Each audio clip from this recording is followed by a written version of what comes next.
Welcome back to Curious Minds, a space where we explore mysteries, history, science, and the ideas that shape how we see the world. This battle is barely a paragraph in most history books. But if it had gone differently, India may not have existed as we know it today. In 1299, outside the walls of Delhi, two worlds collided and only one survived. Okay, so let's just jump right into that because that's a huge claim. Usually when we talk about the Mongols in India around this time, the late 13th century, we're talking about raids, right? That's the standard narrative, yeah. They ride in, smash and grab, take some loot, and they're gone. It's terrifying for sure, but it's temporary. But you're saying this time, this was something else. This was fundamentally different. This wasn't a raid. That's the first and most critical thing to understand. Different how? I mean, a Mongol army at your gates is a Mongol army at your gates. That's always an existential threat. It is, but the nature of the threat changed. Our sources, our scouts at the time, they're reporting something that causes a whole different level of panic. Which is when... They weren't just bringing warriors. They came with families. They came with wagons, tents, their livestock, their entire nomadic society packed up and on the move. Ooh. Yeah, this was a migration, not an attack. And what that means is that victory for them meant replacement, not just tribute. So if they win, they're not just installing a new tax collector. They're moving in. We're moving in. They're turning Delhi into their new home. So India, as a civilization, faced extinction, not just defeat. The culture, the religion, the entire way of life was on the line. Wow. Okay. So for today's deep dive, we are digging into that moment, the Battle of Kili in 1299. We've got a whole stack of sources here, Wikipedia for the basics, of course, but also deeper historical analysis, some military histories, and a fantastic account called the Iron Shield. Right. And our mission really is to explore how this single brutal decision by a king, who most people call a tyrant, probably saved a civilization from the Mongol war machine. And just as importantly, the terrifying cost of that safety. It really forces you to ask, what is the price of survival? And maybe who are you willing to let lead when the alternative is just annihilation? Let's set the stage then. Yeah. Let's rewind to 1299. If you're looking at a map of Asia, what does the world even look like? Well, for the most part, it looks Mongol. You have to appreciate the sheer scale of their dominance by this point. They are, without exaggeration, the Grim Reapers of Asia. They've already taken China, right? They've conquered China, yeah. Kublai Khan has established the Yuan dynasty. They've absolutely crushed Persia, which is now the Ilkhanate. And Russia. Russia is broken. It's under what historians call the Tartar yoke of the Golden Horde. So from the Pacific to the borders of Europe, it's basically one massive empire. A global superpower. The global superpower. And the piece of that empire that matters for our story is the Chagatai Khanate, which controls Central Asia right to the north of India. And for them, India has always been, what? The piggy bank. That's a perfect way to put it. For decades, they viewed India not as a kingdom to respect, not as a peer, but as a bank vault to be cracked open whenever they needed cash. So the pattern was these hit-and-run raids we were talking about. Exactly. Right into the border provinces like Punjab, grab slaves, grab gold, burn a few towns to send a message, and then ride back to the steppes to enjoy the spoils. It was a business model. But the intelligence reports coming into Delhi in late 1299, they're saying the business model has changed. Drastically. The scouts are using language like a slow-moving ocean of humanity. This isn't a fast-moving strike force of 20 or 30,000 horsemen. This is a nation on the march. And it's led by a big name, right? Not just some random general. It's led by Kuatlu Khwaja, who is the son of Dua, the actual ruler of the Chagatai Khanate. So you've got royalty leading this thing. And that detail you mentioned earlier, the families, the wagons, that's the real red flag here. That is the tell. In the military logistics of the era, a raiding party travels light. Speed is life. Yeah. You don't bring your kids and your cooking pots on a raid. But when you see women and children in the baggage train, when you see the yurts, the cattle, that's colonization. It means they aren't planning to go back home. They are bringing home with them. So stakes are clear. If they win this battle outside Delhi, the city doesn't just get looted. No, it gets erased. The mosques become stables, the palaces become pastures, and the population is either massacred or scattered. A new world replaces the old one. I'm trying to put myself in the shoes of a civilian in Delhi at that moment. You've heard the stories. You know what happened to Baghdad. You know what happened to Samarkand, to Kiev. You know the stories of rivers running black with the ink of destroyed libraries and red with blood. And now you hear that this this ocean of people is coming for you. It must have been absolute terror. It was panic, and not just, emotional panic, but logistical chaos. The city was already dangerously overcrowded. Why? Refugees, people from the borderlands from Punjab and Sindh, had been fleeing ahead of the Mongol advance for weeks, pouring into the capital and telling these horror stories. So you got overcrowding, which means supplies are running low. Exactly. Famine is starting to set in because the Mongol army has cut the supply lines from the north. And on top of that, you have the city's own civilians trying to flee south, clogging the very roads the army needs to mobilize. It's a pressure cooker. Just total gridlock and fear. The city is choking on itself. It felt like the apocalypse was at the gates. So in that atmosphere, what's the advice being given to the man in charge, Sultan Alauddin Khalji? What are his generals and advisors telling him? The consensus is unanimous. Every general, every advisor, every holy man, they all say the same thing. Barricade the gates. Hunker down. The classic siege defense. It was the smart play. It was sound military logic. Sun Tzu would have approved. You have massive, strong walls. They have horses, which are useless against stone walls. And the climate is on your side. Right. The Indian heat is a weapon in itself. The Mongols and their horses are from the cool, dry steppes. If you can just wait them out behind the walls, the heat, the disease, and the lack of fodder for their hundreds of thousands of horses, it would eventually destroy them. A siege is a battle of logistics, and they were a long, long way from home. It's the logical, patient move. It is. But Alauddin Khalji, he doesn't do that.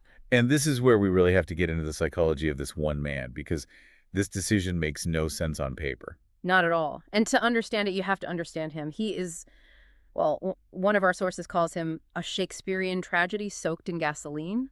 That is a fantastic line. So let's unpack that. He's not exactly a beloved, legitimate king, is he? We're not talking about a King Arthur figure here. Not even close. Alauddin was a usurper. He didn't inherit the throne. He took it. He clawed his way to power. And how did he do that? By assassinating his own uncle and father-in-law, the previous sultan, Alauddin. Okay, so palace intrigue. Was this like a quiet poison in the night kind of thing? No. This was theatrical. This was a statement. Alauddin was a lenient, kind, and famously merciful old man who actually loved Aladdin like a son, despite his ambitions. So how did Alauddin repay that love? He lured his uncle to a meeting on a boat in the river, pretending he was going to beg for forgiveness for some past rebellion. And when his uncle embraced him, literally had him in a hug, Alauddin gave the signal. His men held the old king down, and he had him decapitated right there on the riverbank. My God. And he wasn't done. He put the severed head on a spear and paraded it through his uncle's army camp to declare himself the new sultan. So, okay, that is the guy running Delhi. That sets a very specific tone for his entire reign. It defines his psychology. He operated on a foundation of hypervigilance and paranoia. Because he stole the throne in such a public, brutal fashion, he absolutely knew that everyone around him was capable of doing the exact same thing to him. He sees daggers in every shadow. In every shadow. He trusts no one. His entire political structure is built on fear and control because he knows he has no legitimacy through bloodline. Which brings us back to the big decision. Why not hide behind the walls? If you're that paranoid, a nice, thick stone wall seems like your best friend. You'd think so, wouldn't you? But for him, it was about the perception of strength. He had this philosophy, a quote attributed to him as, "Patience is a luxury for legitimate kings." Patience is a luxury for legitimate kings. Wow. Think about what that means. A king who inherited his throne can afford to be patient, to wait, to play the long game. His right to rule is secure, but for a usurper like Alauddin... Weakness is a death sentence. Exactly. He believed that if he hid behind the walls, he would look weak. He would look scared. And because he was a usurper, the moment he looked weak, his own generals, his own cousins, his own subjects would smell blood in the water. They would eat him alive before the Mongols even had a chance to breach the walls. So for him, marching out to face 200,000 Mongols in an open field was actually the safer political choice than looking like a coward. It was the only choice in his mind. He was riding a tiger and he couldn't get off. So he gave the order. Open the gates. We will meet them on the plains of Kili, 10 kilometers outside Delhi. Okay, so the stage is set. You have two massive, fundamentally different armies staring each other down on this flat plain. The notes here describe it as dinosaur versus wolf pack. I like that. Let's break that down. It really fits the tactical reality of the situation perfectly. Yeah. On one side, you have the Mongols. the wolf pack. Let's geek out on the Mongol war machine for a second. We always hear they were these unstoppable horsemen, but what technically made them so deadly? It's a perfect synthesis of, let's call it hardware and software. The hardware is their primary weapon, the recurve composite bow. This isn't just like a Robin Hood longbow made of a single piece of wood. Not at all. This is a piece of advanced engineering. It's made from layers of different materials laminated together. A wooden core, a strip of animal horn on the belly, the side facing the archer, and a layer of sinew on the back, all held together with fish glue. Why the complexity? What does that do? It's about physics. The horn on the belly is brilliant at resisting compression, and the sinew on the back is incredible at resisting tension, at stretching. So when you draw the bow, you're storing a massive amount of energy in a very short, compact package. And the draw weight on these things was insane, right? Often over 100 pounds, sometimes up to 160. For comparison, a modern hunting bow is usually around 60 or 70 pounds. 100 pounds. You'd need incredible strength just to pull the string back. You did. And the result was an arrow that could punch straight through chainmail armor from a distance where the guy in the armor couldn't even hope to hit you back.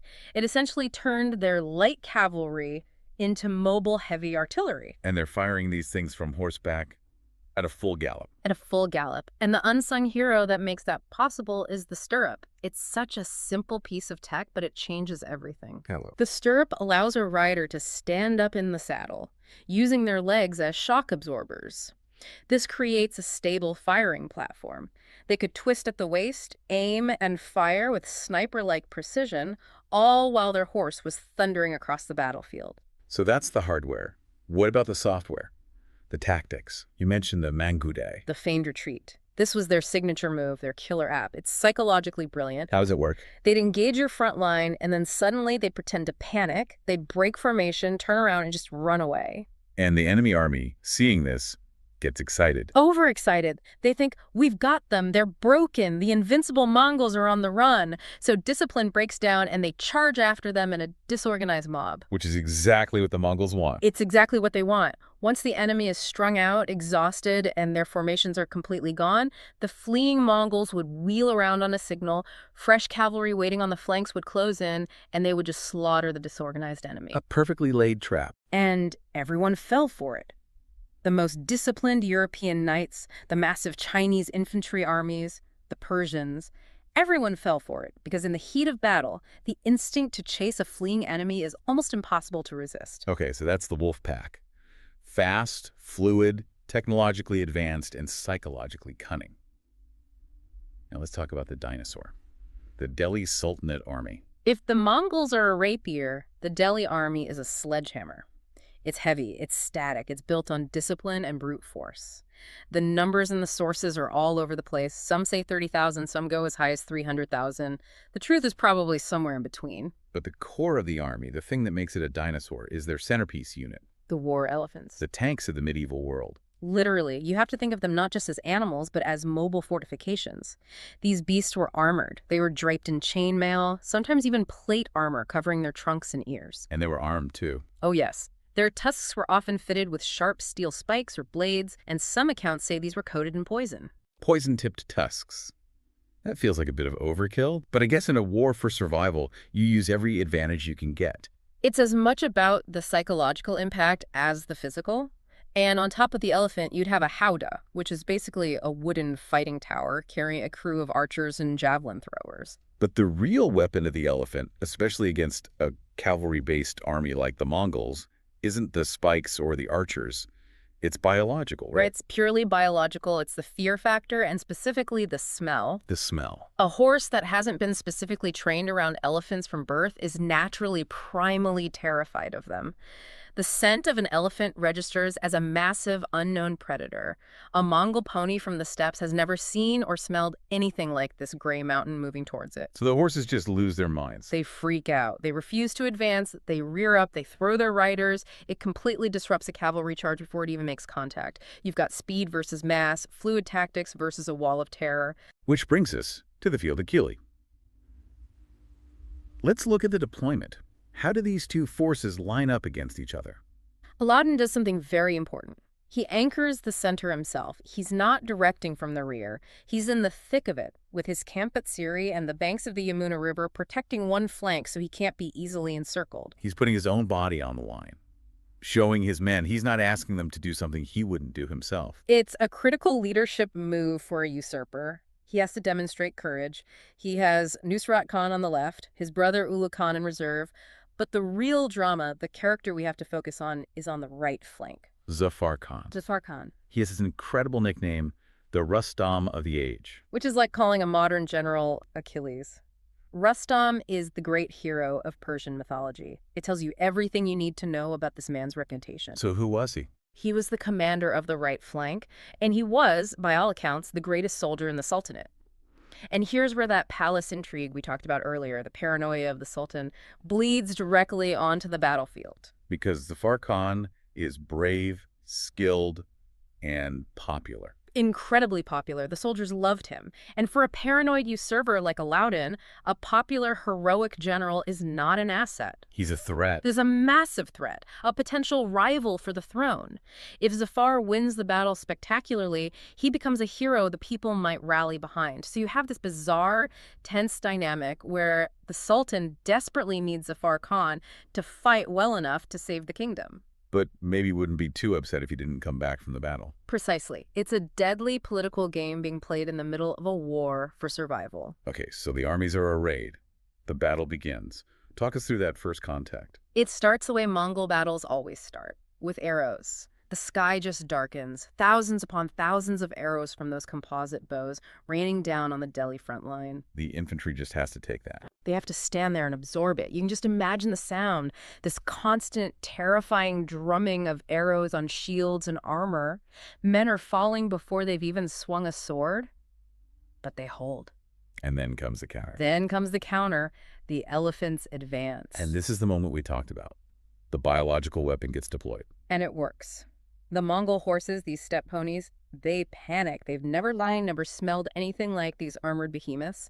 The Mongol lines, which were normally so perfect and fluid, they start to wobble. The horses are rearing, refusing to go forward. The riders are losing control. For a moment, just a moment, the myth of Mongol invincibility cracks. They look confused. They look vulnerable. And Zafar Khan, on the right flank, sees this. Zafar Khan sees blood in the water. And this is where the entire course of the battle and his life changes. This leads us into what is really the most cinematic and tragic part of the story. It really is something out of a film. Zafar Khan sees the Mongol line hesitate, and he attacks. But, and this is the critical detail, he attacks without orders. He just goes. He doesn't wait for the center to advance. He doesn't coordinate with the left wing. He sees an opportunity, and his warrior instinct takes over. He just goes. His cavalry smashes into the Mongol left wing opposite him. And what happens? He shatters them. He actually breaks a Mongol wing in open battle. That almost never happens. The Mongols were famous for their discipline. They didn't break. They feigned retreat. But this time, Zafar Khan's charge is so ferocious, he actually routs them. They turn and flee in genuine panic. Oh, but there's always a but with the Mongols, isn't there? There is always a but. Zafar Khan makes the fatal mistake.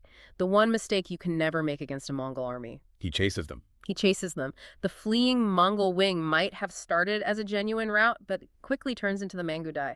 They draw him in, and he pursues them relentlessly. For how far? The sources say for 18 Kuros. And a Karo is, what, about 3 kilometers? Roughly, yeah. So we're talking about a running battle over 50, maybe even 55 kilometers. Wait, hold on. He chased them for over 50 kilometers. That's not a charge anymore. That's an ultra-marathon on horseback. It's an insane distance. He's running on pure adrenaline and the thrill of victory, completely losing track of his position relative to the main army. He's getting further and further isolated. So what is the main army doing this whole time? What is Sultan Alauddin doing watching his star general disappear into a cloud of dust on the horizon? Nothing. Nothing. He just watches him go. He and his brother, Ulu Khan, who commands the reserve, they do not move. They don't send reinforcements to support the charge. They don't send riders to recall him. They just stand there and watch the dust cloud of Zafar Khan's division get smaller and smaller. That is ice cold. It's that 4D chess with human lives we were talking about. This is the moment. Did Alauddin deliberately let him go, knowing he was riding into a trap, as a way to eliminate a political rival? The sources seem to lean that way. They do. They suggest Ulu Khan, the Sultan's brother, held a particular grudge against Zafar. They basically hung him out to dry. They let the hero ride to his own glorious and very convenient death. So Zafar is 50 kilometers away, his men and horses are exhausted, and the thrill of the chase finally wears off. He looks back, and there's no one there. He realizes he is completely, utterly alone, and that's when the trap snaps shut. The ambush. The Mongol general Targi, who had a hidden reserve unit of 10,000 fresh horsemen waiting for this exact moment, sweeps in from the flank and cuts off his path of retreat. So it's 10,000 fresh Mongols against what's left of Zafar's division. By this point, probably less than 1,000, and that number is dwindling by the second. They're surrounded, exhausted, and hopelessly outnumbered. And it's here, in this final moment, that we get this incredible dialogue recorded in the sources. It almost sounds like something out of Homer, but it speaks volumes about the warrior code of the time. It does. The Mongol prince himself, Kuatluk Khwaja, rides forward. He's not just a brute. He's a Mongol aristocrat, and the one thing they valued above all else was martial prowess. He sees this one man, Zafar Khan, fighting like an absolute demon even when all hope is lost, and he's impressed. So he makes him an offer. He offers him a way out. He knows Zafar has been abandoned by his own king. He essentially says, "Come with me. Join us. We will honor you. We will make you our ruler greater than the treacherous one you serve." He's offering him his life and a promotion. That's a tempting deal when you're surrounded by 10,000 enemies. It's the ultimate temptation. Survival, power, and respect. And Zafar's response is one of the most famous lines in Indian history. He says, "I have eaten the salt of the Sultan." I have eaten the salt of the Sultan. What does that mean exactly? It's an ancient concept, namakala. It means being true to your salt, being loyal to the person who has provided for you, who has fed you. It's a statement of absolute, unwavering personal integrity. It's not about whether he likes Alauddin or thinks he's a good man. It's about his own honor. He won't be a traitor. Loyalty over survival. Loyalty over survival. So the negotiations end. The final fight begins. Zafar's horse is cut down from under him. He continues to fight on foot. And the sources say he was so terrifying, even then, That the Mongol horsemen were actually afraid to get close enough for hand-to-hand combat. This one man, on foot, surrounded, held them at bay. So how did they finally kill him? They stood back out of his sword's reach, and they just showered him with arrows until he finally fell. He died standing. Wow, wow. So Zafar Khan is dead. The Rustam of the age is gone. The entire right wing of the Delhi army has been annihilated. In any normal battle, this is the end. This is the moment the army breaks. Logically, yes. The Mongols have won a decisive victory on that flank. They expect the main Delhi army to collapse in despair. Their hero is dead, their flank is exposed. This is when the rout should begin. But Alauddin does not blink. He doesn't panic. He doesn't order a retreat to the city. He doesn't charge forward in a raid. He just holds the line. His army stands there silent, unmoving, waiting. And this reaction seems to have completely baffled the Mongols. It did more than baffle them. It spooked them. You have to get inside their heads. They just threw everything they had at killing one of the Sultan's generals. And it cost them dearly. It cost them massive casualties. Zafar's suicidal charge took a huge chunk out of their army, so they look across the field at the main Delhi army, tens of thousands of fresh troops, hundreds of war elephants that haven't even been fully engaged yet, and they do the math. And the math is? The math is terrifying. If it took this much blood and effort to kill one general, what's it going to cost to fight the rest of them? If every one of them fights like that guy, we are all going to die here on this plain. Zafar's bravery posthumously shattered their morale. So night falls. The battlefield goes quiet. Night falls. The two armies retreat to their respective camps. In the Delhi camp, the mood must have been grim. They're expecting the final, overwhelming assault to come at dawn. Soldiers are probably writing their last testaments, preparing to die. And then the sun comes up. And there's silence. The Delhi scouts look out across the field towards the Mongol camp, and it's empty. They're gone. They just left. In the middle of the night. They vanished, packed up, and retreated back to the steppes. Why? I mean, they still arguably had the upper hand. They'd killed Delhi's best general. It's a combination of factors that historians debate. The most likely is that Kuatluk Khwaja, their leader, was seriously wounded during the fighting with Zafar. Some sources say he died on the journey home, so their command structure was compromised. But it wasn't just that. No, it was ultimately a cold, hard cost-benefit analysis. The Mongols were practical. They weren't fighting for religious glory, they were fighting for profit and land. They looked at their casualty lists, they remembered the terror of the elephants, And they saw a sultan who didn't flinch even after his best general was killed. So they decided the price of taking Delhi was just too high. The price was their entire army. It wasn't worth it. It was a staring contest, and the wolf pack blinked first and went home. But here's where the story takes a fascinating turn. Because Alauddin, back in Delhi, knows he didn't win that battle. Not at all. He survived. He got lucky. He knows that Zafar Khan's suicidal charge, the very thing he may have engineered, is what saved him. He knows that if the Mongols come back better prepared with a strategy to counter the elephants, Delhi will fall. So this near-death experience changes everything for him. This leads us to what our sources call the Iron Shield. He decides to re-engineer his entire state. He stops being just a warlord and becomes a totalitarian architect. He realizes that relying on the bravery of one man or on luck is not a sustainable grand strategy. He needs a machine, a permanent war machine. And the core of this machine is a massive professional standing army. A standing army of 475,000 professional horsemen. Always on call, always trained, always ready. Not farmers you call up when there's a war, but full-time professional killers. Okay, but how do you pay for that? Economically, that seems impossible. The salaries alone would bankrupt the kingdom. And that's the genius, the terrifying genius of Alauddin. The treasury couldn't support those salaries at the current market rates. He'd be broke in a year. So a normal king would say, okay, I guess I can only afford a smaller army, Alauddin says. I'll just change the entire economy by force. He institutes what are called totalitarian market reforms. This part of the story is fascinating because it feels so modern in its economic thinking, yet so medieval in its brutality. It's centralized planning enforced with an executioner's axe. He instituted strict price controls on everything, and I mean everything. Wheat, barley, sugar, cloth, horses, cattle, even slaves. He, the Sultan, decided what a loaf of bread cost, not the forces of supply and demand. And this wasn't a suggestion, was it? Not a guideline. No, this was law, enforced by a new secret police force, the Manhins. Spies. Spies everywhere. Posing as beggars, as servants, as customers in the market, they reported every transaction back to the Sultan administrator of markets. And the punishment for, say, a merchant trying to sell his grain for a little bit more than the fixed price? The punishment was legendary. If a merchant was caught shortchanging a customer, if he used a rigged scale and gave you 900 grams of wheat but charged you for a kilogram, an official would cut an equal weight of flesh from the merchant's body. He would cut 100 grams of flesh off the merchant. Right there in the middle of the market. As you can imagine, this had a remarkable effect. I bet it did. The terror was so absolute that inflation dropped to zero overnight. Merchants would rather give extra than risk being found short, and because the cost of all basic goods was now artificially, brutally forced down, the soldiers could live on their low fixed salaries. He subsidized the army by terrorizing the marketplace. It's absolutely brutal, but it worked. He also introduced some bureaucratic reforms that feel centuries ahead of their time, something called Chera. Chera and Dag. This was to fight corruption within the army itself.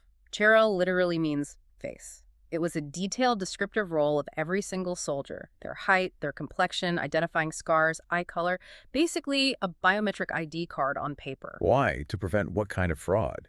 To prevent what was called proxy fraud.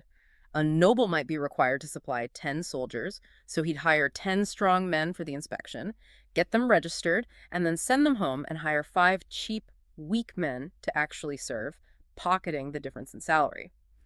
Chera made sure the man collecting the pay was the man on the roster. And Dag. Dag means brand. They began branding the army's horses with a royal insignia. To stop soldiers from swapping them out. Exactly. The state would issue you a top-quality war horse, and a dishonest soldier might sell that expensive horse and replace it with a cheap, useless pony for the actual battle. The brand ensured the state's investment was protected. And physically, he transforms the capital. He builds Siri Fort. In Siri wasn't a pleasure palace. It was a fortress capital, a command bunker. It was built with thick walls, bastions, and designed purely for defense. It was a statement that Delhi was now permanently on a war footing. Because he knew, even with all these reforms, that the wolves would be back. And they came back. They were persistent. In 1303, a huge Mongol army returned and laid siege to Delhi. Alauddin retreated behind the walls of Siri, and the Mongols, unable to crack it and suffering in the heat, eventually left. But after that, the dynamic starts to shift, doesn't it? By 1305, at the Battle of Amroha, and 1306, at the Battle of Ravi, the reforms have fully taken hold. The New Delhi army, this well-paid, well-equipped, disciplined machine, isn't just defending anymore. It goes on the offensive and starts crushing the Mongol armies in the field. The dinosaur learned to hunt. The predator became the prey, and this is when Alauddin decides to send one final horrifying message. He builds the Torminar. The Tower of Thieves. It still stands in Delhi today, or what's left of it. It does. It's a circular tower with holes in it. Tell us about the construction materials, because it wasn't just stone, was it? No. After one of these victories, he had something like 8,000 Mongol prisoners of war. He had them all beheaded. And he used their severed heads, packed in masonry and mortar, as bricks to build the tower. The heads were displayed on spikes pushed through the holes. 8,000 heads. It was the ultimate act of psychological warfare. It was a message to the Chagatai Khanate, written in bone and blood. It said, "You think you are the masters of terror. I will out-terror you. You send me your armies, and I will use their skulls as building materials." That is a message that even the Mongols had to understand. And it worked. After that, the large-scale invasion stopped. The sheer, calculated brutality of Alauddin's response finally convinced them that India was a graveyard for their ambitions. They looked at the Tower of Skulls and decided there were easier, less costly targets elsewhere. But any system like this, a system built entirely on the will and terror of a single man, has a fatal flaw, doesn't it? It's the classic tragedy of tyranny. The entire system, the price controls, the spy network, the army discipline, it all relied on Alauddin's personal, obsessive micromanagement. He was the central processing unit. When the CPU began to fail, the whole machine was doomed. And he got sick. He developed dropsy, what we'd now call edema. He was in constant pain, his body was swelling, he was bedridden, and as his physical health failed, his mind, already primed for paranoia, completely consumed him. So you're seeing the enemies everywhere. In his own family, and this is when his favorite courtier, a slave general named Malik Kafur, makes his move. Kafur whispers poison in the Sultan's ear. Exactly. He convinces the dying, paranoid Sultan that his own wife and sons are plotting against him. Alauddin, in his delirium, imprisons his own family. He executes his most loyal, long-serving advisors. He systematically dismantles the very support structure that held his empire together. So when he finally dies in 1316, the entire system collapses overnight, instantly. The moment the fear of Alauddin is gone, the merchants jack up the prices, the army unable to afford food, mutinies, there are coups and counter-coups. The entire Khalji dynasty, built on this iron foundation, completely dissolves in a storm of blood within 4 years of his death. It was a house of cards built around a pillar of terror. Remove the pillar, and it all comes down. But, and this is the crucial, complicated legacy we have to grapple with, it stood long enough to do its job. Which brings us to the final reflection, the big what if. Look at the grand sweep of history in the 13th century. China fell to the Mongols and became a Yuan province. Persia was burned and subjugated. Russia was broken and lived under the Tartar yoke for 2 centuries. But India did not fall. India did not fall. And because it held that unique, vibrant Indo-Islamic culture that would define the subcontinent for the next 500 years, was allowed to flourish. The culture that eventually gives us things like the Taj Mahal, the evolution of the cuisine, the music, the Urdu language. None of that synthesis happens if the Mongols erase Delhi in 1299 and turn North India into pastureland. That distinct civilization, for better or worse, exists because this one defensive line at this one critical moment held. So we have to end by asking the question. We have to confront the profound moral dilemma at the heart of this story. Was Alauddin Khalji a monster? I mean, yes. By any modern or even contemporary standard, he was a murderer, a usurper, a paranoid despot who ruled through terror. Unquestionably. But then you have to ask the second, more uncomfortable question. Was he the necessary monster? Was he the only man willing to become a monster? So India didn't have to face extinction. It's the deeply unsettling idea that sometimes in history, the only thing that can stop a pack of wolves is a Tyrannosaurus Rex that doesn't care about the rules of the jungle. A tyrant who turned his kingdom into a prison camp in order to save it from becoming a graveyard. That's a very heavy thought to end on. It is. But when you look at the map of the world today, the echo of that decision, that brutal, ugly, and successful defense, is still there. So that's a wrap on today's episode. Thank you so much for spending your time with Curious Minds. If you found this discussion interesting, feel free to like, comment, and share your thoughts. And as always, stay curious, stay grounded, and hope to have you join us for the next one.